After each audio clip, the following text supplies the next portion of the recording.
નમસ્કાર મિત્રો દેશ અને દુનિયાના સુપરફાસ્ટ સમાચારમાં તમારું સ્વાગત છે। ચંગેઝ ખાન ભારત પર આક્રમણ કર્યા વિના પરત કેમ ફર્યા હતા? ચંગેઝ ખાન ભારત ઉપર આક્રમણ કર્યા વિના પરત ફર્યા તેના મુખ્ય કારણોમાં ભારતની અસહ્ય ગરમી અને સિંધુ નદીના કિનારે ઘાસચારાની અછત છે, જે મુગલ ઘોડાઓ માટે ઘાતક હતી। વધુમાં દિલ્હીના સુલતાન ઇલ્તુત્મિશે જલાલુદ્દીનને આશરો ન આપીને મુક્તગીરી કરીને જેથી યુદ્ધ ટળ્યું હતું। ગેંડાને જોઈને સૈનિકોમાં ફેલાયેલી અંધશ્રદ્ધા અને મોટા સામ્રાજ્યને સાચવવાની પ્રાથમિકતાએ પણ ચંગેઝ ખાનને પરત ફરવા મજબૂર કર્યો હતો। અન્ય મહત્વના સમાચારની વાત કરીએ તો ઓનલાઈન ફ્લાઇટ ટિકિટ બુકિંગ પહેલા સાવધાન થઈ જાઓ। એક વ્યક્તિએ ફ્લિપકાર્ટ પરથી ફ્લાઇટ ટિકિટ બુક કરાવી, પરંતુ મુસાફરીના એક દિવસ પહેલા તેને જાણ થઈ કે ટિકિટ અમાન્ય છે। એરલાઇન્સે જણાવ્યું કે ટિકિટ પ્રોસેસ ન થવાને કારણે કેન્સલ થઈ છે, જ્યારે ફ્લિપકાર્ટ અને ક્લિયર ટ્રીપ એક સાથે એકબીજા પર દોષારોપણ કરી રહ્યા છે। કિસ્સો વાયરલ થતા ફ્લિપકાર્ટે માફી માંગીને મદદની ખાતરી આપી હતી। યુઝર્સે ચેટબોક્સના નબળા સપોર્ટ સામે રોષ વ્યક્ત કરીને ઉકેલની માંગ કરી છે। અન્ય મહત્વના સમાચારની વાત કરીએ તો 15 ગામોમાં મહિલાઓના સ્માર્ટફોન વાપરવા ઉપર પ્રતિબંધ। રાજસ્થાનના જાલોરમાં ચૌધરી સમાજની પંચાયતે 26 જાન્યુઆરીથી 15 ગામોમાં યુવતીઓ અને મહિલાઓ માટે સ્માર્ટફોન ઉપર પ્રતિબંધ લગાવ્યો છે। પંચાયતનો તર્ક છે કે સોશિયલ મીડિયાના વળગાડથી બાળકો અને સામાજિક મર્યાદાઓ પર અસર પડી રહી છે।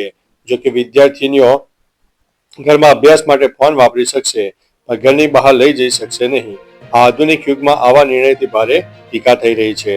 અન્ય મહત્વના સમાચારની વાત કરીએ તો ₹1.5 રોકાણમાં 10 લાખ મળશે। ભારતીય પોસ્ટ ઓફિસની જનતા ગેગ 550 નામની નવી અકસ્માત વીમા યોજના છે, જેમાં વાર્ષિક 550 એટલે કે રોજના આશરે ₹1.5 પ્રીમિયમ ભરીને 10 લાખનું સુરક્ષા કવચ મળશે। 18 થી 65 વર્ષના લોકો આધાર કાર્ડ સાથે નજીકની પોસ્ટ ઓફિસ કે IPPB માં જઈને આ પોલિસી લઈ શકે છે। અકસ્માતમાં મૃત્યુ કે કાયમી અપંગતાના કિસ્સામાં રકમ ઉપરાંત 2 બાળકોના શિક્ષણ માટે 1 લાખ વધારાના મળશે। અન્ય મહત્વના સમાચારની વાત કરીએ તો ધર્માંતરણ વિરુદ્ધ હલ્લાબોલ। દક્ષિણ ગુજરાતમાં ગેરકાયદેસર ધર્માંતરણથી આદિવાસી અનામતના હક છીનવાઈ રહ્યા છે। આવા દાવા સાથે દેવ બિરસા સેનાના નેજા હેઠળ આદિવાસીઓ કલેક્ટર કચેરી ખાતે વિરોધ વ્યક્ત કર્યો। આગેવાન અરવિંદ વસાવાએ આક્ષેપ કર્યો છે કે ધર્માંતરણ કરાવનારા બેવડી ઓળખથી લઘુમતી અને આદિવાસી બંનેને લાભ મેળવે છે, જે મૂળ આદિવાસી સાથે અન્યાય છે। કાયદેસર ધર્માંતરણ નોંધાય તો અનામત બંધ થાય અને સાચા આદિવાસીઓને ન્યાય મળે। અન્ય મહત્વના સમાચારની વાત કરીએ તો બિરસા મુંડા જન્મ જયંતિ કાર્યક્રમમાં ખર્ચ ઉપર આક્ષેપ। ડેડિયાપાડામાં પ્રધાનમંત્રી મોદીના કાર્યક્રમના ભાજપના માનીતાઓને ફાયદો કરાવવાનું 10 ગણું વધારે પેમેન્ટ કરાયું છે।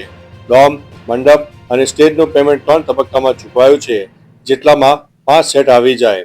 પાણી માટે 50 લાખ, મોબાઈલ ટોયલેટ માટે 2.40 કરોડ ખર્ચાયા છે, જેટલામાં તો 1000 ટોયલેટ બની જાય।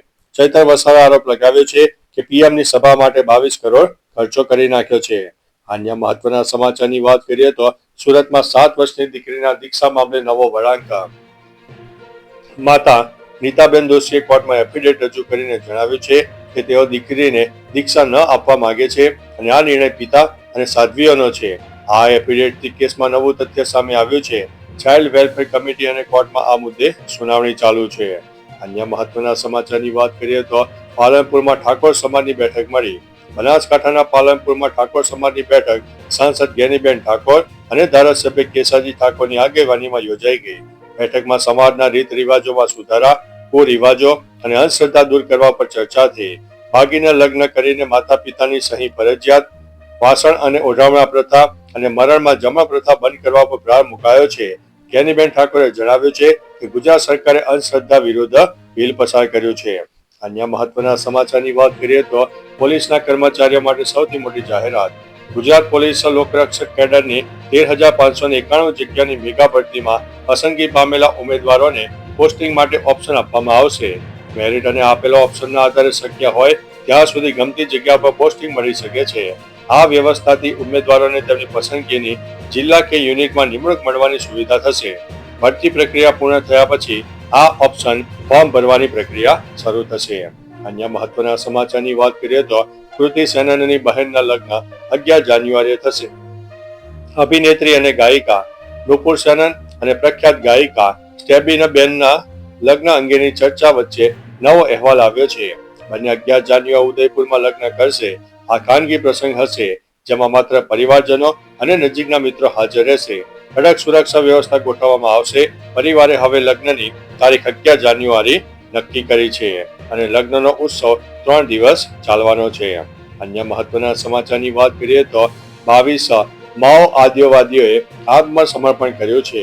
ઓડિશાના મલકાનગિરી જિલ્લામાં મંગળવારે 22 માઓવાદીઓએ ડીજીપી અને અન્ય પોલીસ અધિકારીઓ સમક્ષ આત્મસમર્પણ કર્યું છે.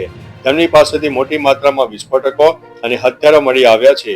આ માઓવાદીઓ લાંબા સમયથી ઓડિશા અને છત્તીસગઢમાં સક્રિય હતા. ઓડિશા પોલીસ આત્મસમર્પણ ખુશી વ્યક્ત કરીને જણાવ્યું છે કે આથી માઓવાદીઓના જીવનમાં પરિવર્તન આવશે અને તેઓ મુખ્ય પ્રવાહમાં જોડાઈ જશે. અન્ય મહત્વના સમાચારની વાત કરીએ તો અમિત ચાવડાના ભાજપ ઉપર આકરા પ્રહારો. કોંગ્રેસની જન આક્રોશ યાત્રાનો દ્વિતીય ચરણ 20 ડિસેમ્બરે ખેડાના આગવેલથી શરૂ થયો હતો. 3 દિવસમાં ખેડામાં પરિભ્રમણ બાદ બોરિયાવીથી આણંદ જિલ્લામાં પ્રવેશ કર્યો. પ્રદેશ પ્રમુખ અમિત ચાવડાની આગેવાનીમાં યાત્રા બોરિયાવી લાંબેલ થઈને આણંદ પહોંચી હતી. લીંબસ માતા મંદિરે સભામાં ચાવડાએ ભાજપ ઉપર મોંઘવારી, બેરોજગારી, ભ્રષ્ટાચાર અને દારૂ અંગે આકરા પ્રહારો કર્યા છે.